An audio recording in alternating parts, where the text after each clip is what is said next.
লাকাদ জাআকুম রাসূলুম মিন আনফুসিকুম আজিজুন আলাইহি মা আনিতুম হারিসুন আলাইকুম বিল মুমিনিনা রাউফুর রহিম।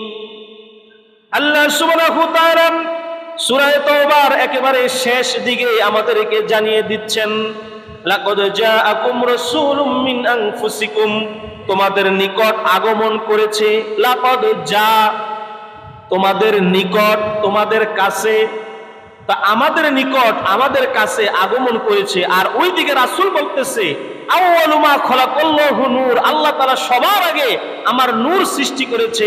আর আল্লাহ তাআলা ১৫০০ বছর আগে বলতেছে, লাকাদ জাআকুম রাসূলুম মিন আনফুসিকুম, তোমাদের কাছে আমি আল্লাহ সুবহানাহু ওয়া তাআলা রাসূল পাঠিয়েছি, তোমাদের কাছে আগমন করেছে। তো তার মানে বোঝা যায় যে আল্লাহর হাবিব দুনিয়ায় এসেছেন, এইটা হলো দুনিয়ার মধ্যে রাসূলের আগমন, দুনিয়ার মধ্যে রাসূলের আগমন। কিন্তু এর আগেই আল্লাহর হাবিবের সৃষ্টি। কি বলে, ঠিক কিনা? কারণ আপনি যদি শুধু আগমন ধরেন, তাহলে রাসূল যে বলেছেন যে সব কিছুর আগে আমি রাসূলের সৃষ্টি হয়েছে, আমি রাসূলের নূর মুবারক সৃষ্টি হয়েছে, তাহলে তো কোরআনের আয়াত মানতে গেলে হাদিস মিথ্যা হয়ে যায়, আবার হাদিস মানতে গেলে কোরআনের আয়াত মিথ্যা হয়ে যায়। তো তার মানে আমরা এই ক্ষেত্রে বুঝতে পারি, আল্লাহ তাআলা এখানে বলেছেন যে আল্লাহর হাবিবের জন্ম, আল্লাহর হাবিবের সৃষ্টি, এই কথা বলে নাই। আল্লাহ তাআলা বলেছেন যে আল্লাহর হাবিবের আগমন, লাকাদ জাআকুম, এখানে বলা হয়েছে আগমনের কথা। আজকে জুমার দিনে আপনারা এসেছেন, মসজিদে আগমন করেছেন। তা আমি যদি বলি যে আজকের এই দিনে আপনারা মসজিদে এসেছেন, আগমন করেছেন, তো এর মানে কি আজকে কি আপনার জন্ম হয়েছে? হ্যাঁ, আজকে আপনার জন্ম হয় নাই, তার মানে জন্ম আপনার অনেক আগে, কিন্তু এখন আপনি আগমন করেছেন। আল্লাহ তাআলা এই আয়াত দিয়ে এই কথাই বুঝাইতেছে যে আল্লাহর হাবিবের জন্ম সবার আগে, সবকিছুর পূর্বে আমি রাসূলকে সৃষ্টি করেছি, কিন্তু আমি আল্লাহর হাবিবকে জাহিলি যুগে শেষ নবী হিসেবে দুনিয়ার মধ্যে পাঠিয়েছি। রাসূল আগমন করেছেন। সুবহানাল্লাহ। লাকাদ জাআকুম, আল্লাহ সুবহানাহু ওয়া তাআলা বলেন রাসূল আগমন করেছেন, রাসূলুম মিন আনফুসিকুম আজিজুন আলাইহি, তোমাদের নিকট আগমন করেছে তোমাদের মধ্যকার একজন রাসূল, তোমাদের মধ্যকার একজন রাসূল, যার ব্যাপারে গত সপ্তাহে আমি বলেছিলাম আল্লাহ তাআলা কোন নবীকে রাসূল বলে নাই। মূসা নবীর উপরে কিতাব নাজিল হয়েছে, মূসা নবীকে আল্লাহ রাসূল বলে নাই। ঈসা নবীর উপরে কিতাব নাজিল হয়েছে, ঈসা নবীকে আল্লাহ রাসূল বলে নাই। ইব্রাহিম নবীর উপরে কিতাব নাজিল হয়েছে, ইব্রাহিমকে রাসূল বলে নাই। ইব্রাহিমের কালিমা হলো লা ইলাহা ইল্লাল্লাহ, ইব্রাহিম খলিলুল্লাহ। মুসার কালাম হলো লা ইলাহা ইল্লাল্লাহ, মুসা কালিমুল্লাহ। কিন্তু আমার নবীর কালিমা হলো লা ইলাহা ইল্লাল্লাহু মুহাম্মাদুর রাসূলুল্লাহ। সুবহানাল্লাহ। মুহাম্মদের নামের পরে রাসূল শব্দ আছে না নাই?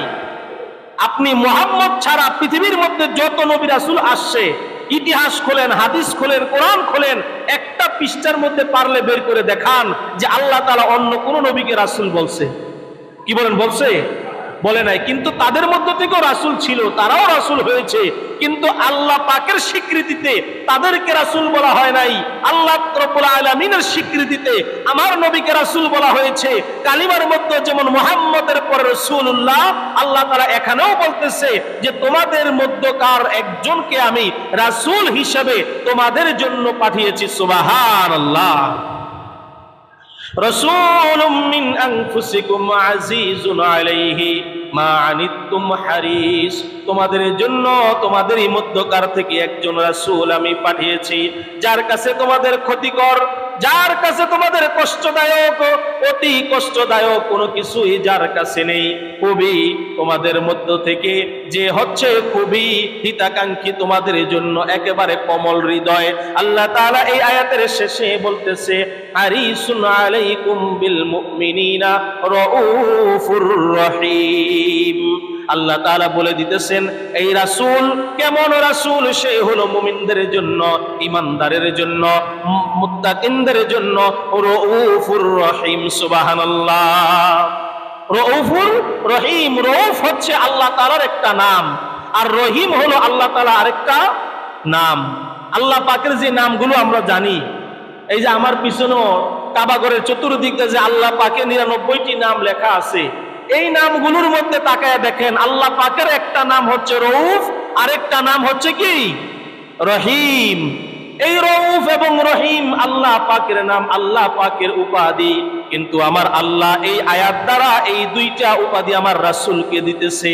রাসূলের ব্যাপারে বলতেছে বিল মুমিনিনা রউফুর রহিম। রাসূল হলো মুমিনদের জন্য, রাসূল হলো মুত্তাকিনদের জন্য রউফ এবং রহিম। সুবহানাল্লাহ।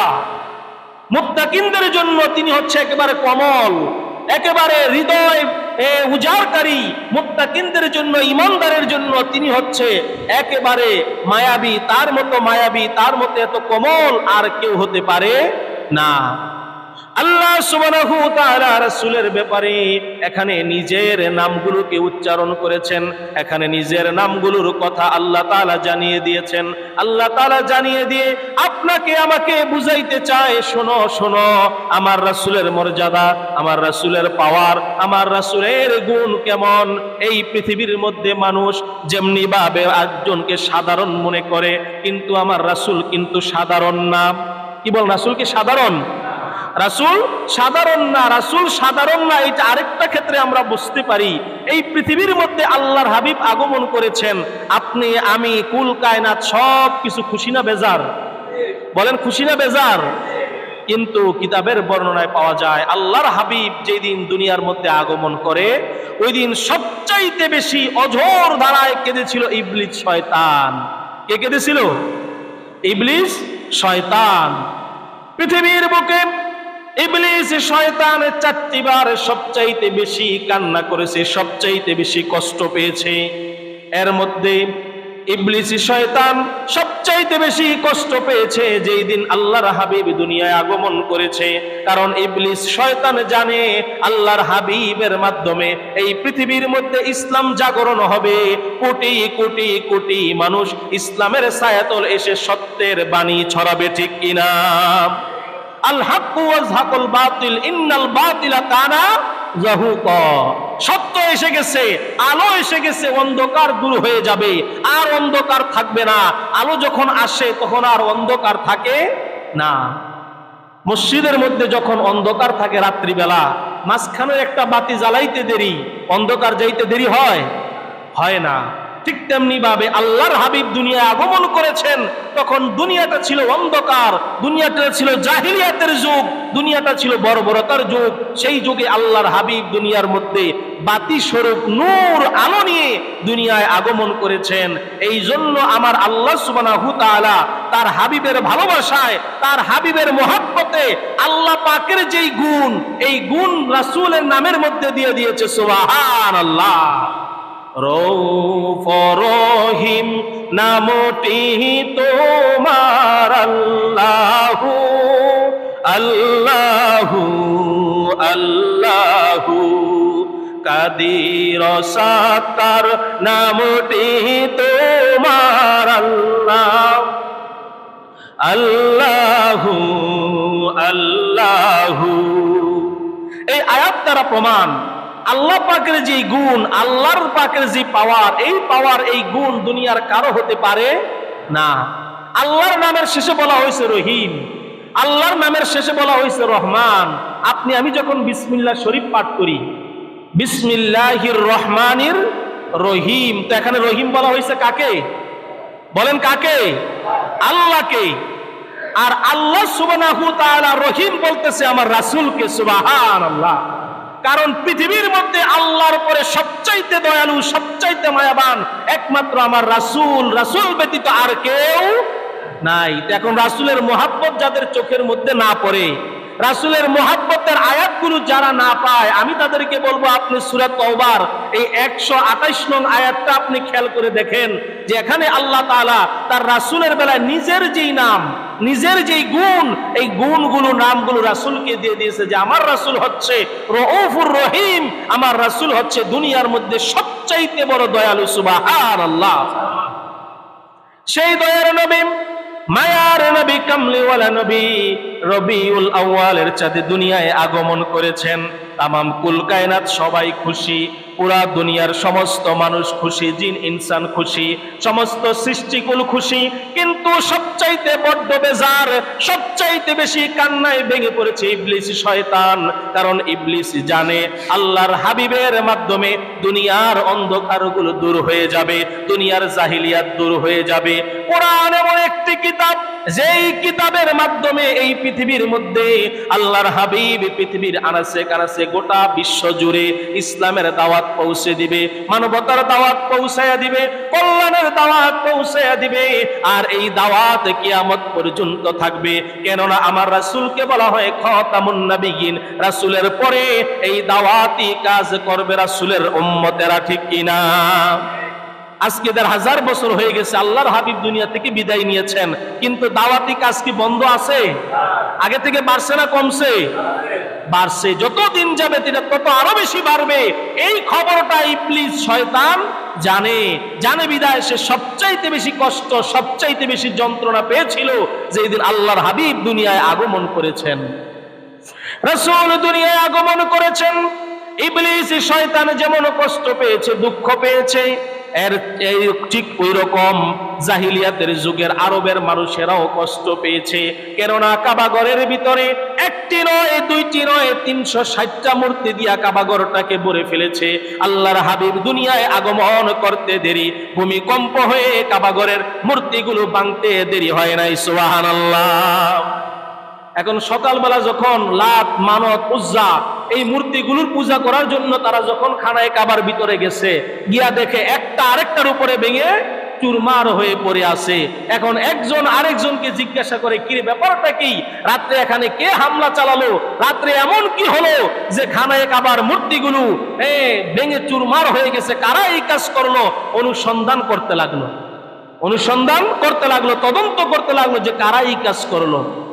খুঁজতে খুঁজতে সর্বশেষ তারা সন্ধান পেল এই পৃথিবীর বুকে খানায় কাবার মধ্যে কেউ আঘাত করতে পারে নাই, কেউ আঘাত করতে পারবেও না। আব্রাহা হস্তি বাহিনী নিয়ে কাবাগর যাওয়ার আগেই ধ্বংস হয়ে গেছে, কাবাগরকে ধ্বংস করতে পারে নাই। তার মানে এখনো কেউ পারবে না। কিন্তু মূর্তিগুলোকে ভাঙলো। একজন ডাক দিয়ে বলে, গত রাত্রে আমি দেখেছিলাম যে আব্দুল্লাহর ঘর থেকে এমন একটি আলো বের হলো, এই আলোটা গোটা পৃথিবীর মধ্যে ছড়ায় গেল। আর গোটা পৃথিবীর মধ্যে ছড়ায় যাওয়ার সাথে সাথে খানায়ে কাবারটা নড়বড় করে উঠল। সুবহানাল্লাহ। এই খানায়ে কাবা নূর নবী সাল্লাল্লাহু আলাইহি সাল্লামের নূরের পাওয়ারে ৩৬০টা মূর্তি ভেঙে চুরমার হয়ে গেল। তা আমার রাসূলের পাওয়ার আছে না নাই? বলেন আছে না নাই? এখন রাসূলের পাওয়ার যারা খুঁজে পায় না, রাসূলের যা পাওয়ার যাদের চোখে পড়ে না, তো রাসূল দুনিয়া আগমন করতে না করতেই খানায়ে কাবার মূর্তিগুলো ভেঙে চুরমার হয়ে গেল। তারপরে বড় বড় জালিম শাসকদের দুর্গগুলো ভেঙে চুরমার হয়ে গেল। আল্লাহর হাবিব সাল্লাল্লাহু আলাইহি ওয়াসাল্লামকে দুনিয়ার মধ্যে পাঠাবেন, এই মুহূর্তে দুনিয়ার মধ্যে শিরকি চলবে, অন্যায় চলবে, জুলুম চলবে। আল্লাহ তাআলা বলে তা হতে পারে না। কারণ আমার রাসূলকে আমি পাঠিয়েছি, ১ নম্বর দাওয়াতি কাজ তাওহীদ, একত্ববাদ, কোনো শিরকি চলবে না। আল্লাহ ছাড়া অন্য কারো কাছে সেজদা দেওয়া চলবে না, আল্লাহ ছাড়া অন্য কারো নামে মান্যত করা যাবে না, আল্লাহ ছাড়া অন্য কারো কাছে সাহায্য চাওয়া যাবে না। ১ তাওহীদের বাণী নিয়া, ২ রিসালাতের বাণী নিয়া, ৩ আখিরাতের বাণী নিয়া আমার রাসূলকে পাঠিয়েছি। তো রাসূল যখন দুনিয়ায় এসেছে, এই মুহূর্তে দুনিয়ার মধ্যে মানুষগুলো আগুনের পূজা করবে, মূর্তির পূজা করবে, অগ্নি পূজা করবে, তা হতে পারে না, তা হতে পারে না। এই জন্য আল্লাহ সুবহানাহু তাআলা ওই মুহূর্তে সমস্ত অগ্নি পূজক, মূর্তি পূজকদের পূজাগুলোকে আল্লাহ নিঃশেষ করে দিয়েছে। সুবহানাল্লাহ। শুধু তাই নয়, এমন সময় রাসূল দুনিয়ার মধ্যে আগমন করেছেন, মানুষ যখন সকালবেলা দুনিয়ায় আসে, সকালবেলা আসতে গেলে সকালে অনেকেই বিভিন্ন প্রকার শিরকি কাজ করে, পূজার কাজ করে, দুপুর বেলাও করে, রাত্রিও করে। কিন্তু ভোর রাত্রে কোন ধর্মের মধ্যে পূজার কাজ নাই, কোন ধর্মের মধ্যে ইবাদত বন্দেগী নাই, একমাত্র ইসলাম ছাড়া। কি বলেন, ঠিক কি না? ভোর রাত্রে ফজরের আগে সুবে সাদিকের সময় একমাত্র ইসলাম ধর্ম ছাড়া আর অন্য কোন ধর্মের মধ্যে এই সময়টাতে আপনি ইবাদত খুঁজে পাবেন না। আমাদের হিন্দু ধর্মাবলম্বী ভাইয়েরা সকাল সন্ধ্যা পূজা করে, তারপরে অন্যান্য খ্রিস্টান, বৌদ্ধ, ইহুদি, নাসারা তারা দিনে করে, দুপুরে করে, রাত্রে করে, কিন্তু সুবে সাদিকের সময় এই মুসলিম ছাড়া অন্য কোন ধর্মের কেউ কোন ইবাদত বন্দেগী করে না। কি বলেন, করে? করে না। এই যে কিছুদিন পরেই তো দুর্গা পূজা আসতেছে, সারা রাত ভরে দেখবেন নাচানাচি করবে, পূজা করবে, কিন্তু ভোর রাত্রের দিক গিয়ে যতই রাত গভীর হবে যার যার ভাবে চলে যাবে, আরাম করবে, বিশ্রাম করবে, কারণ তখন আর তাদের কোনো ইবাদত বন্দেগী নাই। কিন্তু সুবে সাদিকের সময় মুসলমানদের ইবাদত বন্দেগী আছে না নাই? আছে না নাই? যে ইবাদতের মাধ্যমে স্বয়ং আমার আল্লাহ সুবহানাহু ওয়া তাআলাকে পাওয়া যায়। কি বলেন, ঠিক কি না? এই ইবাদতের মর্যাদা, এই ইবাদতের দাম এখনো পর্যন্ত আপনি মক্কা মদিনায় যান, গোটা বিশ্বব্যাপী আজান হয় কয়বার? আমাদের এখানে আজান হয় কয়বার? 5 বার। আর মক্কা মদিনা আজান হয় কয়বার? 6 বার। 5 ওয়াক্ত নামাজের 5টি আজান, অতিরিক্ত তাহাজ্জুদ নামাজের জন্য সুবে সাদিকের সময় আরেকটি আজান। সুবহানাল্লাহ। আছে না নাই? না এটা বানোয়াট কথা? হ্যাঁ, তাহলে মুসলমানদের ধর্মের মধ্যে একমাত্র পাওয়া যায় ইবাদত, যেই ইবাদত সুবে সাদিকের সময়, যেই ইবাদত নির্জন সময়, যেই ইবাদত গোটা পৃথিবীর মানুষ ঘুমায়, পশু পাখি ঘুমায়, সবাই আরাম করে, কিন্তু এমন সময় আল্লাহর কিছু বান্দারা তাদের আরামের ঘুমকে হারাম করে ভোর রাত্রে উঠে আল্লাহ পাকের সাহায্যের জন্য সেজদায় লুটে পড়ে। আছে না নাই? আল্লাহ সুবহানাহু ওয়া তাআলা সকালবেলা ও রাসূলকে দুনিয়ায় পাঠাতে পারতো, দুপুরেও পারতো, রাত্রেও পারতো, কিন্তু আমার আল্লাহ বলে না না, আমি এমন একটি সময় আমার হাবিবকে দুনিয়ার মধ্যে পাঠাবো, এমন একটি সময় আমার রাসূলকে দুনিয়ার মধ্যে পাঠাবো, যেই সময় সমস্ত মানুষগুলো ঘুমিয়ে থাকে, কেউ অগ্নি পূজা করে না, পাহাড়ের পূজা করে না, সূর্যের পূজা করে না, মূর্তির পূজা করে না, সবাই ঘুমায় ঘুমায় ঘুমায়। পবিত্র সময়, যেই সময়টাতে আমি আল্লাহ বান্দার সঙ্গে কানেকশন লাগাই, এমন পবিত্র সময়ে সুবে সাদিকের সময় আমার রাসূলকে দুনিয়ায় পাঠানো হয়েছে। সুবহানাল্লাহ।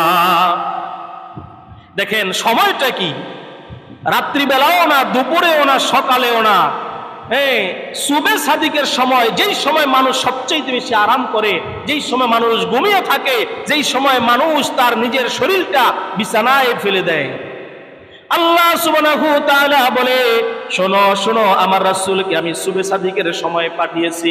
ওই সময়টা যেমন পবিত্র, ওই সময়টা যেমন একমাত্র আমি আল্লাহ পাকের জন্য, ওই সময়টা যেমন আল্লাহর সঙ্গে নির্জনে ইবাদত করার সময়, এই নির্জন নিরালার সময়ের মধ্যে আমার রাসূলকে আমি দুনিয়ার মধ্যে প্রেরণ করলাম। কারণ আমার রাসূল হলো কলঙ্ক মুক্ত, আমার রাসূল হলো দোষ মুক্ত, পাপ মুক্ত। রাসূলের জীবনে কোনো পাপ নাই, কলঙ্ক নাই, মিথ্যা নাই, গুনাহ নাই। এই জন্য পবিত্র রাসূলকে পবিত্র সময় দুনিয়ায় পাঠিয়েছি। সুবহানাল্লাহ। একটু কষ্ট করে সবাই একটু সামনে চেপে আসেন, সামনে ফাঁকা জায়গাগুলো বন্ধ করে দেন, সামনে আসেন, সামনে আসেন, পিছনে যারা আছে তাদেরকে বসার জন্য সুযোগ করে দেন। আমরা সবাই সামনে চেপে আসি, আমরা সকলেই সামনে চেপে আসি। আর পিছনে বাহিরে কার্পেটগুলো বিছানো হয়েছে, সেখানেও ইনশাল্লাহ, হ্যাঁ সেখানেও যারা জায়গা না হয় সেখানে বসে যান। তো যেই কথা বলতেছিলাম, যে আল্লাহর হাবিবকে পবিত্র সময়ে দুনিয়ার মধ্যে আল্লাহ তাআলা পাঠিয়েছেন, যে রাসূলের কোনো পাপ নাই, গুনাহ নাই, ভুল নাই। এই রাসূলকে দুনিয়ার মধ্যে কোনো মুসলমান, আল্লাহর ওলি, কোনো কুতুব, কোনো ইমানদার, তাদের কোনো সার্টিফিকেট লাগে নাই। এই পৃথিবীর মধ্যে সবার আগে আমার রাসূলকে সার্টিফিকেট দিয়েছে কারা? যারা কাফের, বেদিন, মুশরিক। কি বলেন, ঠিক কিনা? যারা কাফের, বেদিন, মুশরিক, তারা সবার আগে আমার রাসূলকে সার্টিফিকেট দিল। কি সার্টিফিকেট? আল আমিন। কারণ জাহিলিয়াতের যুগে রাসূলের মতো বিশ্বাসী, রাসূলের মতো ন্যায়পরায়ণ, রাসূলের মতো এত নম্র ভদ্র আর একটি ছেলেও এই পৃথিবীর মধ্যে ছিল না। এই জন্য কাফের, বেদিন, মুশরিকেরা আল্লাহর হাবিবকে উপাধি দিল আল আমিন। এই পৃথিবীর মধ্যে আপনি একমাত্র বিশ্বাসযোগ্য ব্যক্তি, আপনি একমাত্র গ্রহণযোগ্য ব্যক্তি, আপনি একজন ব্যক্তি যার কাছে আমরা ভরসা করতে পারি। কি বলেন, ঠিক কিনা? আল্লাহ সুবহানাহু তাআলা এই আয়াত দিয়ে আমাদেরকে জানিয়ে দিচ্ছে, বান্দা তোমরা শোনো, আলাইকুম বিল মুমিনিনা রাউফুর রহিম, তোমাদের কাছে যে রাসূলটাকে আমি পাঠিয়েছি এই রাসূল যেমন তেমন রাসূল না, এই রাসূল হলো এই পৃথিবীর মধ্যে তোমাদের মধ্যে সবচাইতে বেশি দয়ালু, তার মতো দয়ালু আর একজন হতে পারে না। কেমন দয়ালু সেই দিকে যদি আমরা একটু লক্ষ্য করি, আপনি আমিও দয়ালু, মাঝে মাঝে দয়া করি, কিন্তু আপনি আমি দয়া করার জন্য আমার একটা বিবেকের প্রয়োজন, আকলের প্রয়োজন, আমার বুঝ হওয়ার প্রয়োজন। কিন্তু আল্লাহর হাবিব মানুষের উপরে দয়া করে মানবতা প্রতিষ্ঠা করে গেছে। এই পৃথিবীর মধ্যে আল্লাহর হাবিব আপনার আমার মতো বড় হয়ে না, আপনার আমার মতো বুঝের হয়ে না, আকলওয়ালা হয়ে না, মায়ের কোলের মধ্যেই আল্লাহর হাবিব দুনিয়ার মধ্যে মানবতা প্রতিষ্ঠা করে গেছে। সুবহানাল্লাহ। মায়ের কোলে একটা শিশু, এটা কি কিছু বুঝে? বলেন কিছু বুঝে? ডান দিক বাম দিক, সামনের দিক পিছনের দিক, উপরের দিক নিচের দিক, এগুলো কিছুই বোঝার ক্ষমতা তার নাই।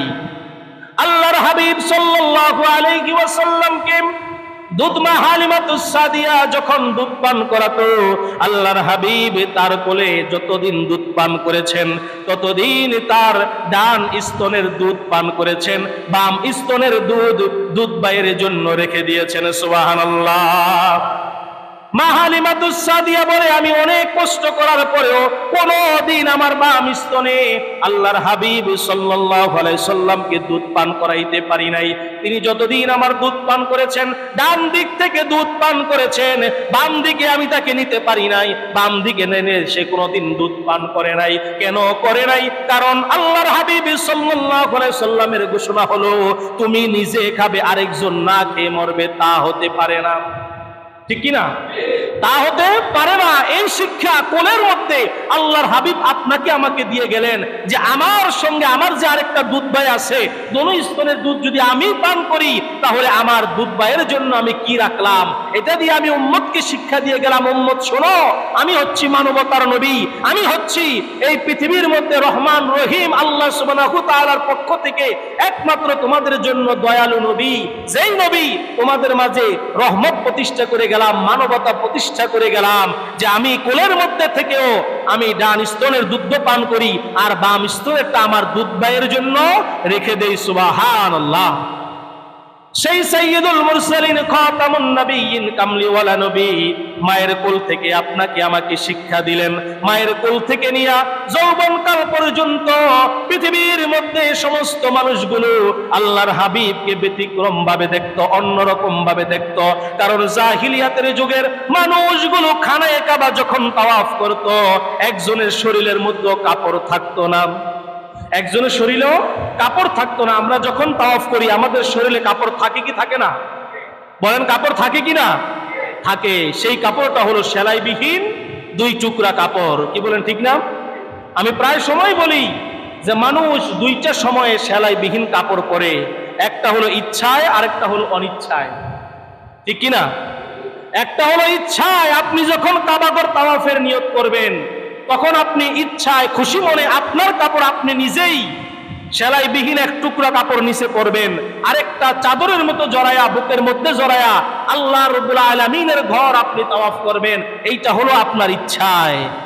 আর অনিচ্ছায় হলো এই যে আমাদের সামনে লাশ পরে আছে, তার শরীরও কাফনের কাপড় আছে না নাই? এটা সেলাই করা না সেলাই ছাড়া? সেলাই ছাড়া। এটা কি তার ইচ্ছায় না অনিচ্ছায়? অনিচ্ছায়।